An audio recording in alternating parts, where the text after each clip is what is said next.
The clasp caught wrong. That was the first thing. Before the color, before the count, before any of the slower certainties that would arrive over the following days like guests she had not invited. Honora Marchmont, Duchess of Caldecourt, sat at her dressing table on a gray October morning with the pearls in her hands and the clasp caught wrong. She had fastened that clasp perhaps 200 times. A pearl necklace develops in the hands of the woman who wears it, a particular grammar. The precise pressure required to seat the gold tongue into its housing, the small resistance just before it gives, the soft double click that means the thing is closed and safe. Her fingers knew that grammar the way they knew the keys of the pianoforte in the morning room, without consultation, without thought, and on this morning the grammar was altered. The tongue went home too easily. The resistance was gone. The click came once, not twice, and sat a fraction shallow in her ear. She did not gasp. She did not set the pearls down. She held them up to the window light and turned them slowly between her fingers, and she began, with the unhurried thoroughness that defined her entire life, to read them. The pearls themselves were unchanged, 61 of them, graduated, the largest at the center no broader than a pea, each one warm with the faint irregular luster that the new manufactured beads could never counterfeit. Her grandmother-in-law's pearls, the late Duchess Eugenia's pearls, strung in the last year of the old king's first reign and worn, it was said, at 3 coronations and a great many things grander and quieter than coronations. They had been given to Honora on the morning after her wedding, in a velvet case the color of moss, by a husband who had set them in her hands and said, "These have waited a long time for the right neck. My grandmother would have approved of you," and then had bowed and left the room before she could answer, as though the saying of it had cost him more than he wished to show. She had believed that sentence.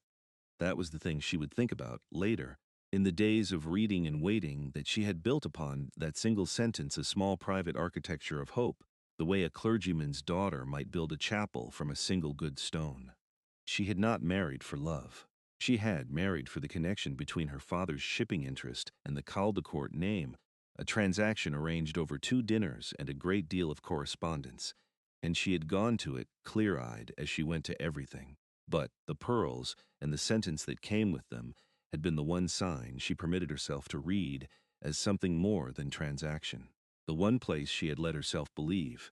The silk thread was new. She saw it now, holding the strand to the light. The old thread had been ivory, gone faintly gray with age in the knots between the beads, each knot small and neat and slightly squared, in the manner of a particular stringer in Ludgate Hill, whose work her grandmother-in-law had favored, and whose name was written in the household ledgers going back 40 years. This thread was white, bright, even white, the white of silk, strung within the 12-month, and the knots between the beads were round, not squared, rolled by a different thumb. A competent thumb, she would grant it that, but not the Ludgate thumb, and not, she was entirely certain, a thumb employed by anyone in her own household. Someone had restrung her grandmother-in-law's pearls, someone who was not her, and who had not asked her, and who had then returned them to the moss-colored case in the second drawer of her jewelry cabinet, as though they had never left it. Honora sat very still. Outside the window a gardener was raking the gravel of the south walk, and the rasp of it came to her thin and regular, and she let it organize her, thinking the way a metronome organizes a difficult passage. She did not yet know the whole of it. She knew only that the pearls had been off the property, in hands that were not hers, for long enough to be restrung, and one did not restring a necklace that had merely been admired in a drawer. One restrung a necklace that had been worn often enough or carelessly enough, that the old thread had stretched or soiled or frayed and wanted replacing before the lack could be noticed. It had nearly not been noticed. That was the part that would have made her laugh if she had been a woman who laughed at such things. It had been so very nearly perfect. A different woman, a louder woman, a woman who did not read clasps, would have fastened the pearls for the Harcourt ball that evening and felt only the smallest was passing wrongness and thought nothing of it, and the whole quiet enormity would have passed beneath her notice like a fish beneath dark water. But Honora Marchmont had been quietly competent her entire life. She had been the merchant's plain middle daughter, neither the beauty her elder sister had been nor the pet her younger sister remained, and she had learned early that her place in a room was earned not by charm but by accuracy. by being the one who noticed the understairs damp before it reached the paneling, who caught the arithmetic error in the chandler's account, who understood without being told which of her father's guests required flattering and which required only to be left in peace. Her father, who loved her in the gruff sideways manner of a man who did not entirely know what to do with a daughter cleverer than himself, had once said that Honora saw the whole of a thing the way other people saw the corner of it. She had taken it as the compliment he had not quite meant it to be, so she did not put the pearls back in the case. She did not fasten them on. She set them down upon the dressing table in a small coiled heap, and she looked at them for a while, and then she rang for her maid and asked, in a voice that betrayed nothing, whether the household had had occasion to send any of her jewelry out for cleaning or repair in recent months. The maid, a guileless girl of 19 named Suki, said no, Your Grace, not that she knew of, and looked so plainly that Honora knew the girl was telling the truth and knew the answer she required lay elsewhere. She found the rest of it over 11 days, and she found it the way she found everything, sideways, patiently, without ever once asking the question to which she most wanted the answer. She found that her husband had been a great deal in London since the spring, beyond what the sitting of the House of Lords required, and that on several of those occasions he had not stayed at Caldecourt House in Grosvenor Square, but had taken rooms. She found this not by inquiry, but by the simple correlation of his absences against the household accounts, which she had quietly begun to keep abreast of in the manner of a woman taking an interest in the management of her own home, for a duchess oversaw her estate through her steward, Mr. Halloway, and did not soil her hands with ledgers directly. But there was no impropriety in a wife understanding where the candles went. She found that a name recurred. Not in any document. Her husband was not a careless man, and there was no letter left in a coat, no bill of millinery charged to the wrong account, none of the clumsy self-betrayals of the lesser sort of unfaithful man. The name recurred in the air, in the slight stillness that came over Mrs. Renwick, the housekeeper, when a certain box at the theater was mentioned, in the way the Caldecourt grooms spoke, or rather did not speak, of a particular house in Half Moon Street. In a single observation from the Countess of Ashwick, made over tea with the bright cruelty that passed for wit among certain women, that Lady Cassandra Vere had been seen at the opera looking very fine indeed, very fine, and that some widows seemed to grow only the more fortunate with the passing of their husbands. Lady Cassandra Vere, a widow of 34, handsome in the bold way that Honora was not, possessed of a small jointure and a large appetite for the appearance of consequence. She had known the Duke before his marriage. That much was common knowledge, spoken of the way such things were spoken of, with the assumption that marriage closed the matter as marriage was meant to. Honora had met her twice and found her charming in the way that charming people are when they have decided you are of no importance. She understood, now, that Lady Cassandra Vere was a recurring presence in her marriage in the literal sense, that she did not visit it but lived in it, in the rooms her husband took, in the seasons he did not come home, in the white silk thread now strung between her grandmother-in-law's pearls, for he had lent her the pearls. That was the conclusion toward which all the small facts pointed, and Honora arrived at it not in a rush of feeling, but in the cold completed way one arrives at the bottom of a column of figures. He had taken the late Duchess Eugenia's pearls from his wife's jewelry case, irreplaceable, given with a sentence Honora had built a chapel upon, and he had lent them to his mistress to wear, more than once, often enough to wear the thread, and he had had them restrung at the mistress's convenience, and returned to the case in the hope that his wife would never read a clasp. She did not weep. She wished, in a distant clinical way, that she could. There might have been some relief in it, but the weeping part of her gone very quiet and still, the way the garden goes still before weather, and what occupied her instead was not grief but a slow gathering precision. Because there are betrayals that wound and betrayals that instruct, and this one did both, but the instruction was the larger part. He had told her, in the only language she trusted, the language of objects placed where they were not meant to be, exactly what she was to him. She had been given the pearls in the sentence, and then the pearls had been given to someone else, and the sentence, she now understood, had been the sort of thing a man says when handing over an heirloom he has not yet found a better use for. Very well. She would answer him in the same language. It was the only language in which she was truly fluent, and she would not be loud in it, because she had never in her life needed to be loud to be understood. She chose a Tuesday. She chose it for no reason grander than that Tuesdays at Caldecourt were quiet. No callers expected, no engagements, the Duke at home and unhurried, the breakfast room theirs alone. She had risen early, before the dressing bell, and had gone down to the breakfast room while the housemaids were still drawing the curtains, and she had stood for a moment in the cool morning light and looked at the table. It was a beautiful room.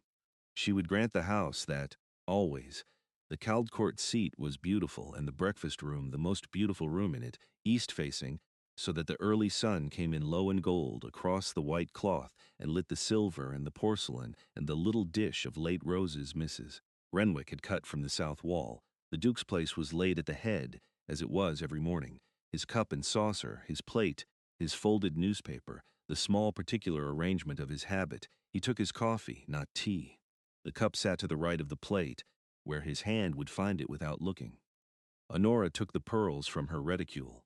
She had not restrung them. She had left the white thread and the round knots and the clasp that caught wrong because the wrongness was the message and she would not soften it. She set them down where his coffee cup belonged, coiled, deliberate, a small pale spiral of them gleaming against the white cloth in the low gold. Light, and she moved the coffee cup an inch to the left to make room, and then she sat down in her own place to the right of the head of the table, and she folded her hands in her lap, and she waited. She did not have to wait long. She heard him in the corridor. The particular unhurried tread of a man who was never in his life had cause to hurry, and then he was in the doorway, and he stopped. He saw the pearls before he saw her. She watched it happen, and she would remember it for the rest of her life. The way his eyes went first to the table out of pure habit, to the place where his cup should be, and found instead a coil of pearls lit gold by the morning sun, and the way his whole body arrested in the doorway, as though he had walked into glass. He recognized them. There was no moment in which he failed to recognize them, no instant of innocent confusion in which they might have been any pearls. He knew them at once, knew them the way a man knows his own handwriting, and the knowledge arrived in his face before he had any power to govern it. She saw recognition, and behind the recognition, arriving half a breath later, she saw dread. He had not known that she knew. She understood that from the dread. He had thought it managed, finished, the thread replaced, and the case closed. And here it was on the breakfast table in the morning light, exactly where his hand reached every day of his life, and his wife was sitting beside it with her hands folded, watching him with the grave attentive expression that had first drawn him across a room. "Honora," he said. "Good morning," she said. "Will you sit down?" He did not sit at once. He stood another moment in the doorway, and she let him stand. She had learned long ago that a silence offered to a man who has been caught is more eloquent than any accusation because he will fill it himself, and what he fills it with will tell you everything. He came into the room slowly. He did not look at the pearls again. He looked at her, and then at the window, and then at the empty place where his cup had been, and then he drew out his chair at the head of the table and sat, and the pearls lay between them in the light. "You found them," he said. "I found that they had been gone," she said. "The finding of them again was your doing. You returned them to my case." He flinched at that, a small thing, a tightening at the corner of his mouth. He was not a stupid man, her husband. She had never thought him stupid. She had thought him, in the early months, merely distant, in the way of men raised to govern rather than to attend, and she had hoped that distance might in time be crossed. She understood now that the distance had been not coldness, but absence, that he had simply gone elsewhere, body and regard both, and had left her the pearls the way one leaves a lamp burning in an empty house. "I can explain it," he said, and she heard in the words the reflexive grasp of a man reaching for the first solid thing in a current. "You may," she said. "I will not interrupt you." And she did not. This was the thing he had not expected, and she watched it unsettle him more than any reproach could have done. He had come into the room braced for a scene, for weeping, for accusation, for the kind of confrontation that a man of his sort knows how to weather, because it casts him as the besieged party and grants him, in his own enduring of it, a sort of grievance to set against his guilt. She gave him none of it. She sat with her hands folded and her gray gaze steady, and she let him explain, and the explanation, as she had known it would, dismantled itself in his own mouth. He spoke of habit. He had known Cassandra, Lady Vere, a long time before his marriage, and the connection had not been ended so much as it had simply continued, the way a river continues, without decision, without will, and a man does not always mark the moment a thing becomes a wrong. He spoke of weakness, and as he said the word she saw him hear how small it sounded. He spoke, at the last, of the pearls themselves, of how it had come about almost by accident, an evening, a costume, Lady Vere admiring the famous Caldecourt pearls and lamenting that she had nothing to wear with a particular gown, and he had thought, in a careless moment, what harm? They were only objects, and once lent they had been lent again, and the thread had worn, and he had had it seen to rather than confess the lending, and he stopped. He had heard himself. She watched him hear himself, watched the precise instant at which the explanation he had reached for revealed itself to be not an explanation, but a confession dressed in better clothes, and he set his hand flat on the white cloth beside the pearls and looked at them and was silent. They were my grandmother's, he said at last quietly, and it was the first true thing he had said. Yes, Honora said. You told me so, on the morning after our wedding. You said they had waited a long time for the right neck, and that your grandmother would have approved of me. She let that sit a moment in the gold light. I believed you. I want you to understand that. I am not a woman given to belief, and I believed you, and I have worn very few things in my life with the pride I wore those. You will understand, then, why I have set them where I have set them. They have been on another woman's neck. I will not wear them again as they are. I am not entirely certain I can wear them again at all. He said her name again. There was something raw in it now, the polish gone off it. I have not finished, she said, not unkindly, and he subsided. This was the part she had prepared. She had not prepared the feeling of it, which was sharper than she had expected and which she set aside to attend to later. She had prepared the substance, lying awake across several nights with the cold, patient thoroughness that was the truest thing about her, and she delivered it now in a voice that did not rise and did not shake. I came to this marriage with my eyes open, she said. I did not come to it for love, and neither did you, and I have never reproached you for that, because it would be dishonest of me to pretend I expected what I did not. I expected a partnership. I expected to be the mistress of your house and the keeper of your name, and, in time, the mother of your children, and I expected that, in exchange for the use of my father's connection, and the whole of my competence and my discretion and my loyalty, I would be treated as a wife and not as a piece of the furniture that came with the settlement. That is the bargain I made. I have kept my half of it without a single lapse. You have not kept yours. No, he said. I have not. I am going to tell you what I require, she said, if this marriage is to continue. And I want you to understand, before I do, that I am offering you the continuation. I am not certain you have grasped that. A great many women in my position would not be offering it. I am offering it because I am a practical woman, and because I do not believe in burning down a house one might yet live in, and because— Here she paused, the only pause in the whole of it, and chose to say the true thing rather than the safe one, because I had hoped, once, that you might be a man worth the building of a life with, and I am not yet willing to declare that hope entirely a fool's. He looked at her then in a way he had not looked at her in the 14 months of their marriage. She marked it. She did not let it move her, not yet, but she marked it. Lady Vere, she said, will be given up, not paused, not managed more discreetly, given up entirely and permanently, in such a manner that she understands the matter is closed, and does not entertain the expectation of its reopening. The rooms in Half Moon Street will be given up with her. You will not take separate lodging in town again.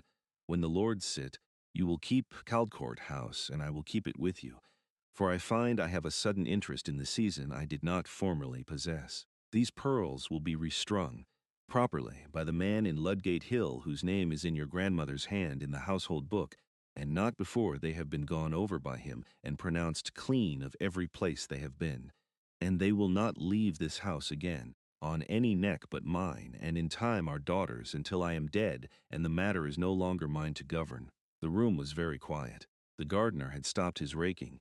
The low sun had climbed a little, and the gold of it had whitened, and the pearls between them had lost their warm cast and lay pale and plain on the cloth, which she found she preferred. And I require one thing more, she said, which is not a condition but a request, and which you may refuse without consequence to the rest. I require that you tell me, honestly, whether you wish to keep this marriage, not whether you are willing to, whether you wish it. Because I have run this house for 14 months on the strength of a single sentence said on a single morning, and I find I cannot run it for 14 more on nothing at all. If you do not wish it, you will tell me so, and we will arrange our lives accordingly, separately and with civility, and I will not reproach you, and I will not weep, and you need never sit through a morning such as this one again. But you will tell me the truth, because I have given you a great deal, and I have never asked you for the truth before, and I am asking now. She had not known what he would say. That was the thing she would tell no one, ever, that for all her reading of clasps and ledgers and silences, she had not been able to read, in advance, the answer to the one question that mattered, and that she had set it down before him not knowing, the way she had set down the pearls. He did not answer at once. He was, she would learn, a man who took the truth seriously when at last it was demanded of him, and who would not insult her with a swift reply.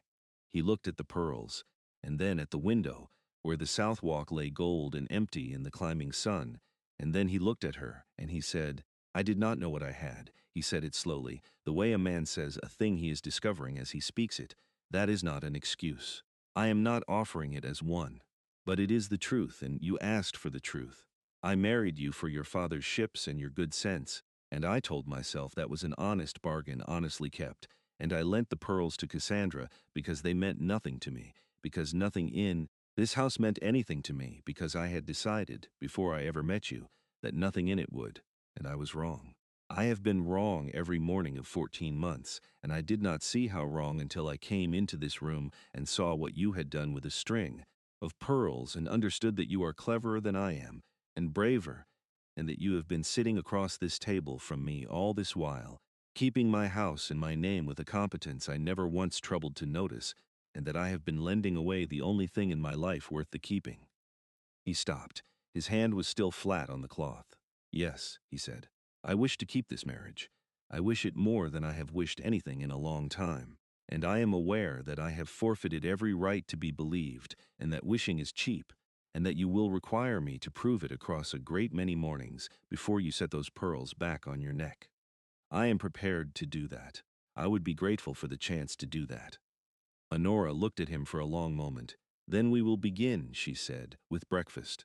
And she rang the bell, and Mrs. Renwick came in, and the coffee was brought, and the cup was set back in its place beside the plate, and Honora picked up the pearls and put them away in her reticule, and they ate their breakfast together in the gold light, and they spoke, haltingly at first, and then less haltingly, about the garden and the season, and 100 small ordinary things that two people who intend to share a life must learn to speak of.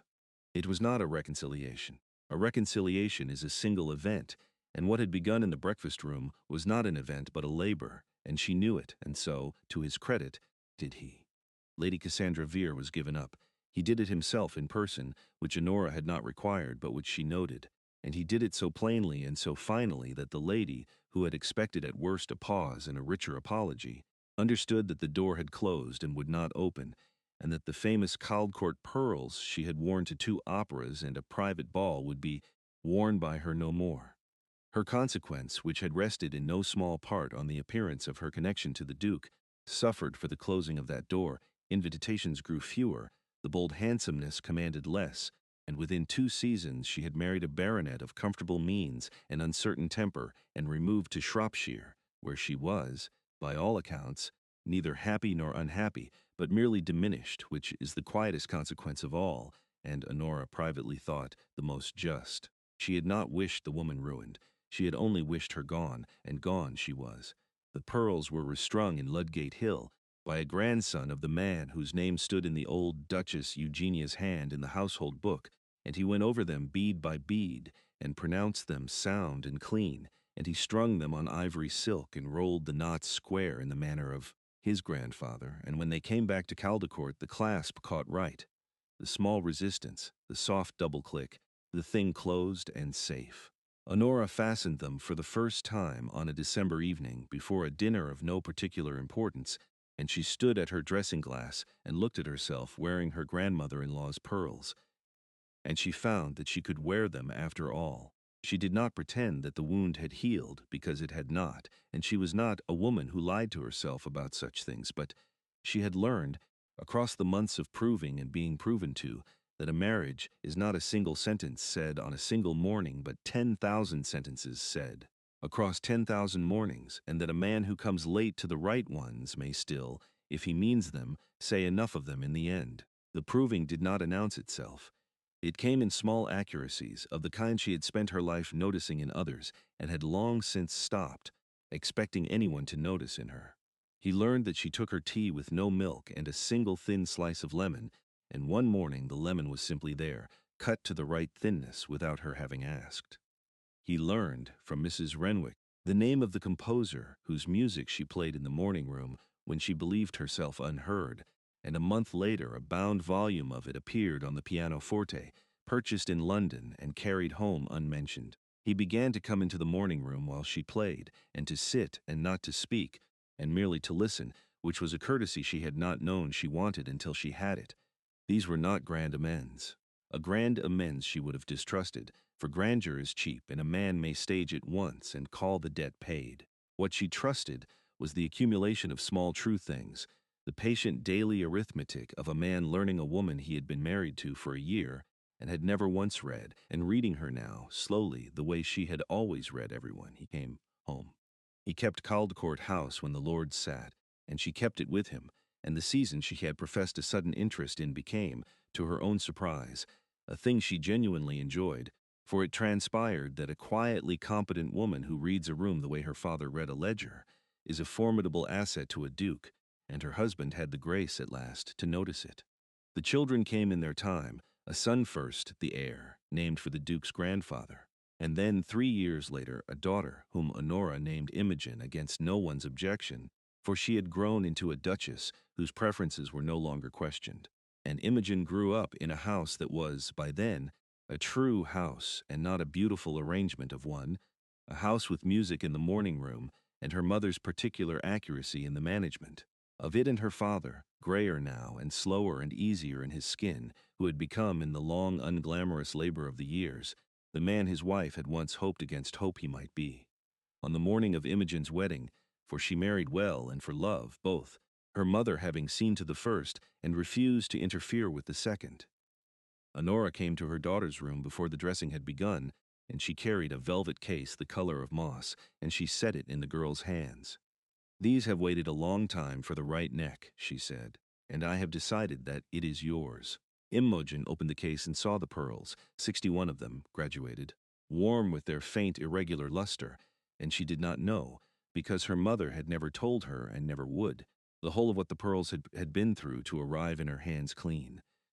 She knew only that they were her great-great-grandmother's, and her mother's, and now hers, and that her mother's voice, saying the sentence, had something in it she did not have a name for. "Fasten them for me," Imogen said, and Honora stood behind her daughter at the glass and fastened the clasp. The small resistance, the soft double click, the thing closed and safe, and she looked at the two of them in the mirror, the bride and the duchess, and she thought, as she had not let herself think in many years, of a gray October morning and a clasp that had caught wrong, and of a coil of pearls set down in the gold light where a coffee cup should have been, and of the long, patient labor that had begun there, and had brought her, by a road she could not have foreseen, to this. There are women who answer betrayal with fire, and the fire is understood, and sometimes it is even just. But there are women who answer it with accuracy instead, who do not raise the voice, who do not seek the ruin, who set the thing down plainly in the morning light, exactly where it cannot be missed, and wait and require and let the truth do its slow work. Honora Marchmont had been such a woman all her life, and she had never once been louder than she needed to be understood, and she did not intend to begin now. She kissed her daughter's hair. The pearls lay warm against the girl's throat. Downstairs the carriages were arriving, and the day was bright, and the long labor of a good marriage went quietly on, way good things mostly do, not announced, not explained, but kept, morning after morning, by the people willing to keep them. They arrive here, like something precious set back at last into the hands it was always meant for, whenever they are ready.